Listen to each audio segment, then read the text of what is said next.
Good morning everyone. बच्चों, आज हम बीए पार्ट सेकंड में तुलनात्मक राजनीति के अंतर्गत तुलनात्मक पद्धति के संदर्भ में चर्चा करेंगे।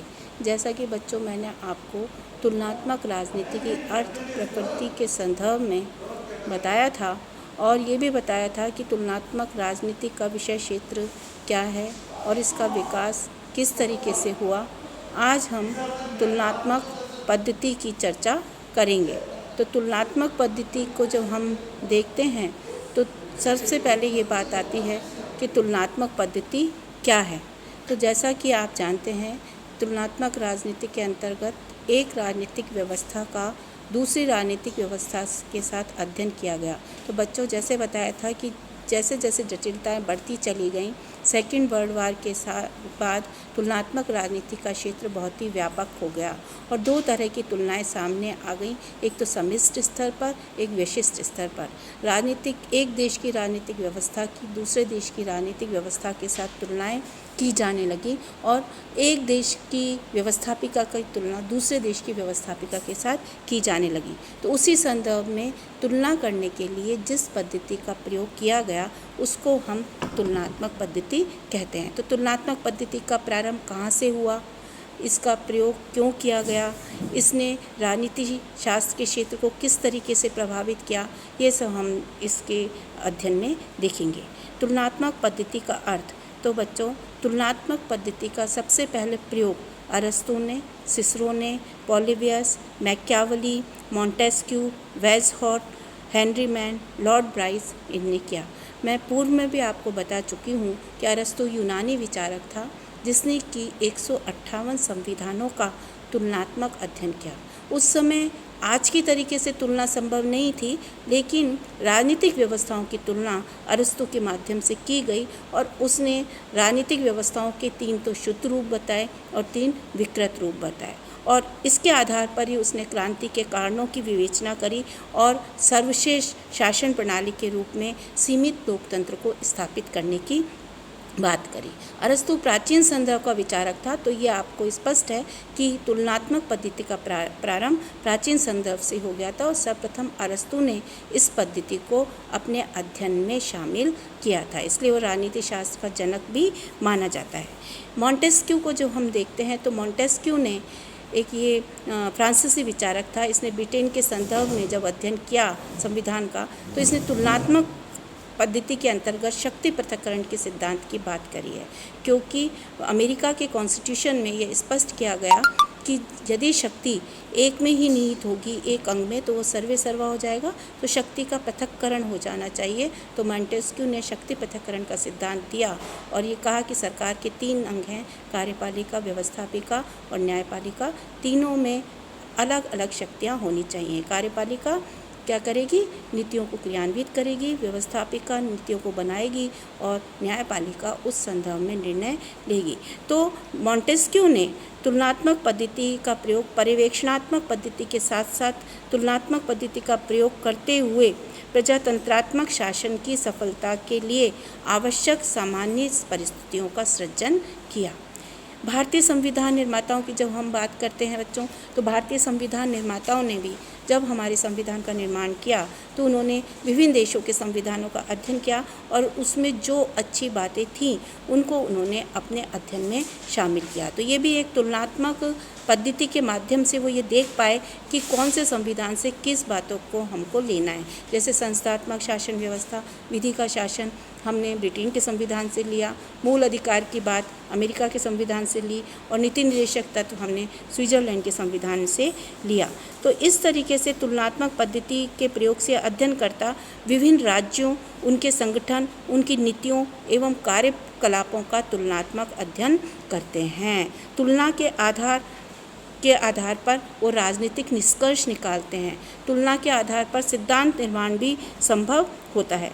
प्रारंभ में इन तुलनाओं का क्षेत्र बहुत सीमित था क्योंकि परंपरागत दृष्टिकोण था, लेकिन जैसे जैसे सेकेंड वर्ल्ड वार के बाद राजनीतिक जटिलताएं बढ़ती चली गई, राजनीतिक व्यवस्थाओं में बहुत परिवर्तन आने लगे, एक पर्यावरण जो है वो बदलने लगा, तो तुलनाओं का क्षेत्र जो है विस्तृत होता चला गया। तो इस तरीके से वर्तमान में सृजनात्मक प्रक्रिया के रूप में ये प्रक्रिया को देखा जा सकता है, क्योंकि वर्तमान परिप्रेक्ष्य में मानवीय सोच, राजनीतिक व्यवस्थाएं, घटनाएं ये सब जटिल होती जा रही हैं, तो तुलनात्मक पद्धति का क्षेत्र भी विस्तृत होता जा रहा है। इसकी जब हम परिभाषाएं देखते हैं तो अरेंड लिपहार्ट एक विचारक हैं जिन्होंने कि इसकी परिभाषा दी है, तुलनात्मक पद्धति अन्य सभी परिवर्तनों को स्थिर रखते हुए दो या अधिकतम परिवर्तनों के बीच सामान्य अनुभाविक संबंध स्थापित करने की पद्धति है। आर्थर और कॉलबर्ग ने दी है, तुलनात्मक पद्धति मापन का एक यंत्र है। लॉसवेल और आमंड ने तुलनात्मक पद्धति को वैज्ञानिक पद्धति के रूप में लिया है, और इन्होंने ये कहा है क्योंकि आधुनिक दृष्टिकोण में राजनीतिक विज्ञान को विज्ञान बनाने की होड़ प्रारंभ हो गई थी, तो वैज्ञानिक पद्धति के रूप में इन्होंने इस पद्धति को लिया है। अब बच्चों हम देखते हैं तुलनात्मक पद्धति की विशेषताएं क्या हैं। पहली विशेषता यह है, तुलनात्मक पद्धति एक निश्चित पद्धति मानी जाती है, क्योंकि इसका एक निश्चित क्रम होता है, इसमें पूर्वानुमान होता है, फिर तथ्यों का एकत्रीकरण होता है, उनका क्रमबद्धीकरण होता है, सारणीकरण होता है और सैद्धांतिकरण होता है। दूसरा, यह वैज्ञानिक पद्धति है। जैसा कि मैंने आपको बताया कि आधुनिक राजनीति शास्त्र को विज्ञान का स्वरूप देने के लिए इस पद्धति को शामिल किया गया था राजनीति विज्ञान में। तीसरी इसकी विशेषता है, परिवर्तनों के मध्य अनुभाविक संबंध खोजने की पद्धति। फोर्थ है, संकीर्ण पद्धति न होकर ये विस्तृत क्षेत्र वाली पद्धति है। ये संकीर्ण पद्धति नहीं है, बल्कि ये विस्तृत क्षेत्र वाली पद्धति है। तो जैसा कि मैंने आपको बताया कि पहले ये केवल संकीर्ण तक संबंधित थी, लेकिन अब इसका क्षेत्र बहुत ही ज़्यादा बढ़ गया है। इसमें कई जटिलता गई हैं, कई गैर राजनीतिक अवधारणाएं जुड़ गई हैं, जैसे दबाव समूह है, राजनीतिक दल है, राजनीतिक संस्कृति है, राजनीतिक आधुनिकरण है, राजनीतिक डेवलपमेंट है। ये सब का भी अध्ययन क्षेत्र तुलनात्मक क्षेत्र में आ गया है। अब तुलनात्मक पद्धति की बच्चों आवश्यकता क्यों हुई, इस विषय में भी हमको चर्चा करनी होगी। तो पहला पॉइंट यही है कि राजनीतिक व्यवस्थाओं के मध्य समानता और असमानताओं को समझना, यानी एक देश की राजनीतिक व्यवस्था दूसरे देश की राजनीतिक व्यवस्था से किस रूप में समान है और किस रूप में असमान है, उनमें क्या अंतर है, हम राजनीतिक व्यवस्थाओं में किस तरीके से कुछ नवीन परिस्थितियों को उत्पन्न कर सकते हैं, राजनीतिक व्यवस्था में किस तरीके से एडेप्टेशन अनुकूलता की शक्ति को बढ़ा सकते हैं, इसकी बात इसके अंतर्गत की जाती है।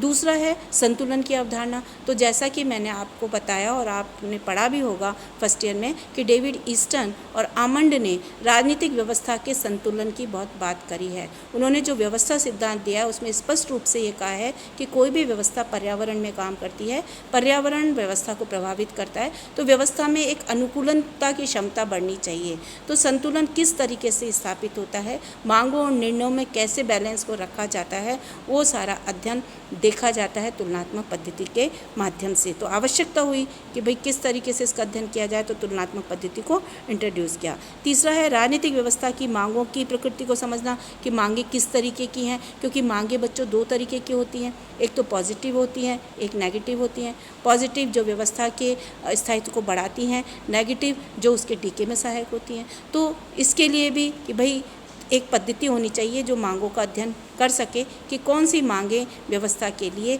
ज़रूरी हैं। फोर्थ है राजनीतिक व्यवस्था की चुनौती को समझना। आज राजनीतिक व्यवस्था के समक्ष कई चुनौतियां हैं। एक सरकार या एक राजनीतिक व्यवस्था तभी काम कर सकती है जबकि उसको सही वातावरण मिले। तो आज जैसे विकासशील देशों की अलग समस्याएं हैं, गरीबी की समस्या है, बेरोजगारी की समस्या है, अशिक्षा की समस्या है ना। तो इन समस्याओं को किस तरीके से दूर किया जा सकता है, तो उसके लिए भी इस पद्धति के माध्यम से अध्ययन किया जाता है। नेक्स्ट पॉइंट है तुलनात्मक पद्धति की पूर्व आवश्यकताएं क्या है, क्योंकि किसी भी पद्धति का प्रयोग करते हैं तो उसकी पूर्व शर्तें होती हैं। बिना शर्तों के उसका प्रयोग सही रूप से नहीं कर सकते और उसका सफल क्रियान्विति भी संभव नहीं है। तो पूर्व शर्त में पहले है इकाई के चयन के रूप में एक परिवर्तीय ढांचा, एक प्रत्यवर्ती ढांचा होना चाहिए। दूसरा है प्रत्यय इकाइयों की पारभाषिकता, जो प्रत्यय इकाइयाँ हैं जो हमने चुनी हैं वो परिभाषित होनी चाहिए, पूर्ण रूप से समझ में आनी चाहिए। तीसरा है अन्वेषण के केंद्र के रूप में तुलना योग्य प्रत्ययी ढांचा, जो हम शोध कर रहे हैं उसका जो मुख्य बिंदु है जो शोध कर रहे हैं उसका जो मुख्य बिंदु है वो प्रत्येक ढांचा स्पष्ट होना चाहिए, उसकी तुलना संभव हो ऐसा ढांचा होना चाहिए। फोर्थ है शोध के केंद्र की सुनिश्चितता, जो शोध कर रहे हैं उसमें जो विषय वस्तु है वो सुनिश्चित होनी चाहिए, मुख्य बिंदु पर ही हमको ध्यान देना चाहिए। फिफ्थ है प्रत्येक इकाइयों के न्यूनतम उदाहरणों की आवश्यकता। इसके बाद बच्चों आता है तुलनात्मक पद्धति के चरण क्या हैं। पहला चरण है तुलना के लिए इकाइयों का चुनाव, जिन इकाइयों का हमें अध्ययन करना है, तुलना करनी है, उनका चयन करेंगे, तो ये पहला चरण है। दूसरा है वर्गीकरण, उनका वर्गीकरण कर दिया जाएगा, उनको वर्गीकृत करके अलग अलग भागों में बांट दिया जाएगा। तीसरा है परिकल्पना प्रस्थापनाओं की स्थापना, कि पूर्वानुमान लगाना, हमें क्या करना है, किस तरीके का सिद्धांत स्थापित करना है। यह आवश्यक है कि सिद्धांत और वस्तु स्थिति जो है, जो हमारी विशेष सामग्री है, उसमें संबंध होना चाहिए।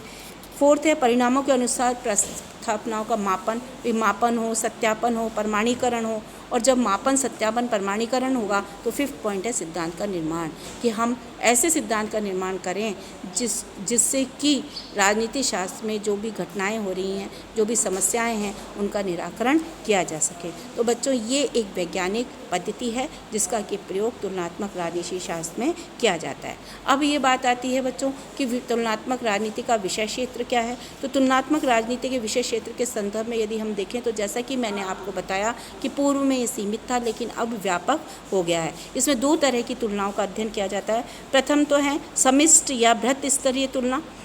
इसका मतलब यह है कि जो समिष्ट और बृहत स्तरीय तुलना है, इसमें शोध का केंद्र राजनीतिक व्यवस्था होता है। एक देश की राजनीतिक व्यवस्था का दूसरी देश की राजनीतिक व्यवस्था के साथ तुलनात्मक अध्ययन, क्या उनमें समानता है, क्या उनमें असमानता है, इसका अध्ययन किया जाता है। द्वितीय तुलना है विशिष्ट या लघु स्तरीय तुलना, जिसमें कि एक देश की व्यवस्थापिका का दूसरे देश की व्यवस्थापिका में क्या अंतर है, कैसे डिफरेंट है, कहाँ संसदात्मक शासन व्यवस्था है, कहाँ अध्यक्षात्मक शासन व्यवस्था है, तो ये इसका अध्ययन किया जाता है। तुलनात्मक पद्धति का प्रयोग चाहे किसी भी स्तर पर किया जाए, तुलनात्मक के विभिन्न चरण एक समान होते हैं। अंतर केवल ये होता है कि अध्ययन की कहीं व्यापकता होती है समिष्ट स्तर पर और विशिष्ट स्तर पर अध्ययन सीमित होता है। तो फिर भी हम देखें तो व्यवहार में कुछ प्रतिबंध तुलनात्मक पद्धति पे हमको दिखाई देते हैं। पहला है उद्देश्य। अध्ययन के उद्देश्य से पता चलता है कि तुलना विश्लेषण की करने पर किस तरीके की तुलना की जा सकती है। यदि विश्वव्यापी सिद्धांत निर्माण करना है तो समिष्ट स्तर की तुलना करनी पड़ेगी, और यदि हमको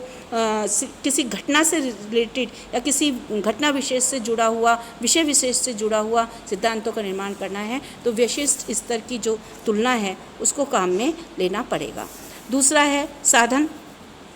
शोध का कार्य साधन से प्रभावित होता है। साधन तीन तरह के होते हैं। एक तो शोधार्थी, जो शोध करने वाला व्यक्ति है। तो बच्चों ये आवश्यक है कि शोधार्थी अनुभवी हो, ज्ञान का पारखी हो, उसको एक प्रभावी तरीके से वो शोध को कर पाए, उसको प्रशिक्षित होना चाहिए। उसको ये देख लेना चाहिए कि शोध का विषय क्या है, और जो भी वो एकीकरण करेगा तथ्यों का वो शोध से जुड़ा हुआ ही होना चाहिए, तभी शोध तर्कसंगत हो सकती है। दूसरा है शोध की सामग्री। तो जैसा कि मैंने आपको बताया कि शोध से संबंधित ही शोध की सामग्री हो, कोई द्वितीयक तत्व शोध में नहीं आने चाहिए, क्योंकि शोध की सामग्री जो है वो लक्ष्य प्राप्त करने में महत्वपूर्ण उसकी भूमिका होती है, क्योंकि शोध जिस सिद्धांत के लिए हम कर रहे हैं तो सामग्री भी सही होनी चाहिए। तीसरा है शोध के लिए वित्त की आवश्यकता। तो जब शोध करते हैं तो उसके लिए समय और धन लगता है, तो एक वित्त की आवश्यकता होती है, तो वो फंडिंग भी होनी चाहिए।